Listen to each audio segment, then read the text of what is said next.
up, dudes? It's Gaz, and welcome back to the Warframe video. So I'm starting the dev stream, reaction stream and all that on the live stream channel really soon. But before we get into it, I want to do a Baro review real quick, just to see if he has anything good, you know. He hasn't brought a new Prime mod for, like, I don't know, a year? So we're going to go take a look at what Baro has, and he is currently on the Mercury Relay, so let's hope that he's got some good stuff. But yeah, we have the dev stream starting in like an hour and a half, and I'm just making sure I record this before it starts up. I will be on the live stream channel, live reacting to it, and of course we will have the dev stream review either tonight or tomorrow, so keep an eye on it. They did delay Deviri. I mean, they haven't officially announced it, but if you read in between the lines, you can pretty much figure out most of the stuff nowadays before they even announce it, so let's hope at least Baro is not going to be disappointing, but duh, it's gonna be terrible. He's about to have, like, a pair of shoes. Like, seriously. So we jump over to Baro, and he has not insulted us yet. We are on a prime frame, so he technically won't insult us. And it looks like the new item is the Barokiteer Lux Pedestal. I believe that's, one of the other decorations just, like, turned upside, like, flipped upside down, and they just...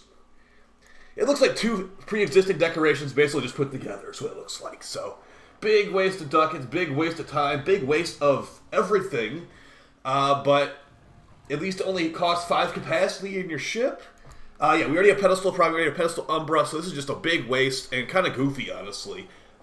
They really are just like throwing out like whatever they feel like and just hoping it sticks. And even then, it's not going to stick. So, alright, taking a quick look at this, we have some not great mods.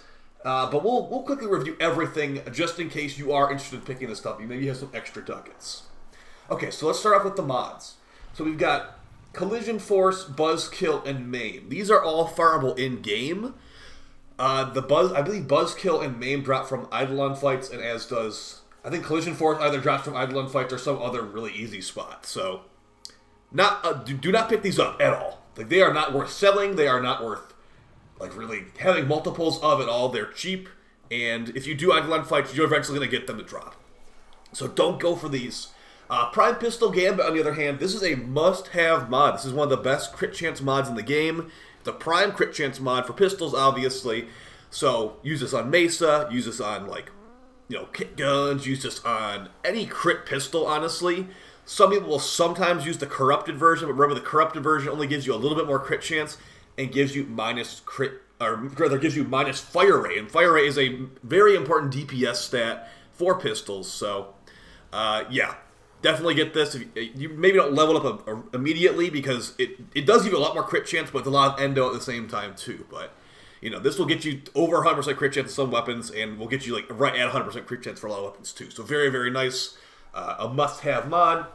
Prime Reach. Also, I consider this a must-have mod. It gives you 3 more extra meters of range on your melees.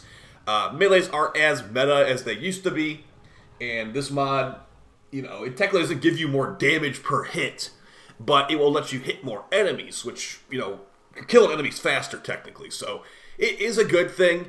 So, I'd say this is a must-have as well, but keep in mind that we do have normal reach, which only costs 5 capacity, or rather, only is a level 5 mod versus this level 10 mod. So, 2 mods that are very nice and basically must-have mods, but they also take a bunch of endo. So if you are a newer player, you can probably get away with normal reach and probably get away with normal pistol gambit for a while. Same time, it would be wrong to pass these up. Moving on to appearance, cosmetic items. Of course, these are going to be personal preference, but a few of the ones that I have personally enjoyed myself. We've got the Barokiteer Ephemera. Basically, these little crystals appear around you mid-mission. It could be kind of okay. It's definitely not the best ephemera, but as far as, you know, one that doesn't cost any money or plat or whatever, or require Kuva Liches, this is technically relatively easy to obtain. So 150 ducats, 150,000 credits for little crystals around you. And the Fey Path Ephemera, I could have sworn he had the Fey Path Ephemera recently, but this one's really hard to see. As you can see, it's only 15 ducats and 1,000 credits versus the other one, which is like 10 times that or whatever. So Fey Path Ephemera, really underwhelming. Even DE seems to think so because it's so cheap. But if you really desperately want an ephemera that you can hardly see, go for it. I say out of these cosmetics, Barokiteer Ephemera is going to be number 1. Elixis Latron skin is okay, but we have a good amount of universal pistol skins nowadays anyway, so I don't know if I'd really suggest this to people nowadays. As same thing with the rest of these actually, like Katir, Atomos, like elf ears, I suppose. If you want to get the 500 ducat elf ears, that's another option.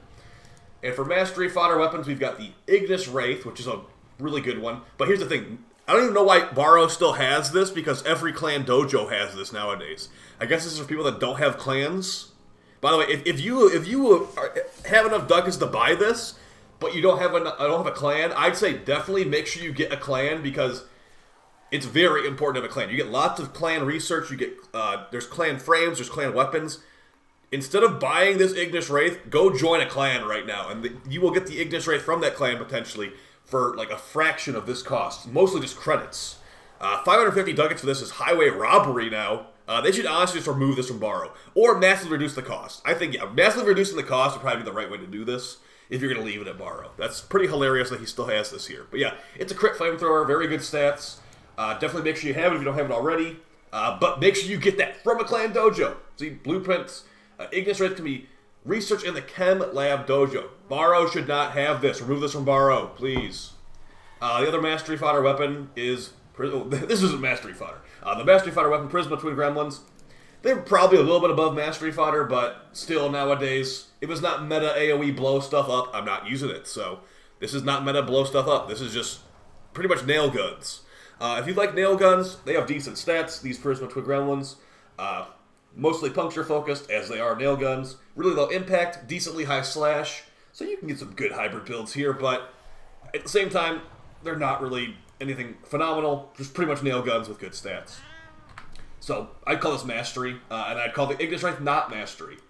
As far as the miscellaneous couple things we got here, I'll pick up this Katir Lux pedestal thing just to show you it in the ship. But yeah, the rest of this stuff is up to you. Do you want to get some random stupid poster that is a reference to something else that's not even in game? You tell me. So overall, must-have items. There really aren't any must-have items besides the Ignis Wraith, I'd say. But as we established, don't even get the Ignis Wraith from Baro. It's a ripoff. I'd say, I guess technically, Prime Pistol Gambit and Prime Reach. But, you know, if you're a newer player, these are not extremely necessary yet. So I'd say nothing must-have besides Ignis Wraith, but from elsewhere. All right, let's go back to our ship, and we'll look at the Lux. What was it called? The Lux Pedestal Umbra something? So, some kind of pedestal that is not going to be in my ship for very long, I'll tell you that much. So yeah, we'll be live on stream basically right after this video goes up, guys. Going over the dev stream. And they did confirm it is a Rhino skin, but there will be a new frame as well. So it's like, okay... So you just made a skin that looks like Rhino and a bug, like a lot like a bug, and there's gonna be another frame too. So okay, well we'll see how that goes. So I have placed the orbiter thing or whatever it's called, the pedestal. Extremely boring, extremely underwhelming. Doesn't even look like it moves at all. This is a Warframe 2023 new item right here. Basically, just enough to get it out the door, and no additional thought was put into it at all. So. A little bit sad, actually very sad, and yeah, bad Baro. Hopefully the stream's better. Either way, guys, take it easy. Peace.